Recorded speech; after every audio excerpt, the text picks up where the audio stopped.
কয়েক সেকেন্ডের ভিডিও দেখে কি মনে হচ্ছে বিশাল কোনো জাহাজের মেশিন? মোটেও না। এটি প্রযুক্তির এমন এক বিষয় যা ৩ ঘন্টার ক্লান্তিকর পথকে নিয়ে আসছে মাত্র ৪ মিনিটে।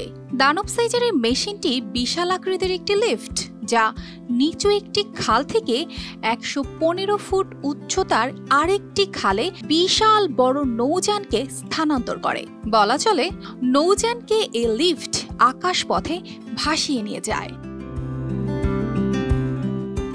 স্কটল্যান্ডের ছোট্ট শহর ফলকির্কের স্থাপনা গোটা বিশ্বের একমাত্র ঘূর্ণায়মান বোট লিফট, যা ফোর্থ অ্যান্ড ক্লাইড খাল ও ইউনিয়ন খালকে সংযুক্ত করে।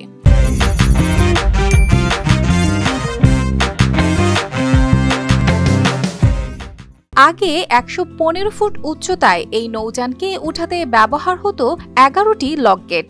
পার্থক্য কাটিয়ে ওঠার জন্য প্রায় ১ দিন লেগে যেত।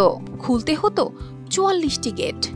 ১৯৩০-এর দশকে এসব লক গেট বন্ধ হয়ে যায় আর ২ খালের সংযোগও বিচ্ছিন্ন হয়। এরপর ২০০২ সালে স্কটল্যান্ডের ইতিহাসে এক নতুন অধ্যায় যুক্ত করে চালু হয় ফলকির্ক হুইল, যা মাত্র কয়েক মিনিটে নৌযানকে আকাশের পথ ধরে এক খাল থেকে আরেক খালে পৌঁছে দেয়। ফলকির্ক হুইলের ১৮০০ টন ওজনের কাঠামো সম্পূর্ণ ভারসাম্যপূর্ণ।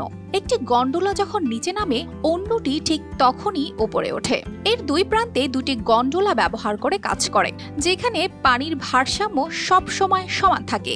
এই গন্ডোলায় পানি আসে খালের সঙ্গে সংযুক্ত একটি স্বয়ংক্রিয় ব্যবস্থা থেকে, যা সেন্সরের মাধ্যমে পানির স্তর সমান রাখে। পুরো লিফট কম্পিউটার নিয়ন্ত্রিত। অবাক করার মতো বিষয় হলো, এত বিশাল কাঠামো ঘোরানোর জন্য মাত্র ১.৫ কিলোওয়াট বিদ্যুৎ লাগে, যা প্রায় ৮ কেটলি গরম পানি করার সমান।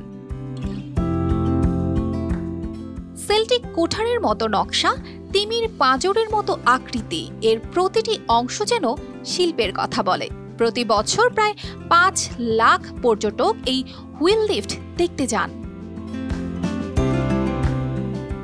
অর্পিতা জাহান, RTV।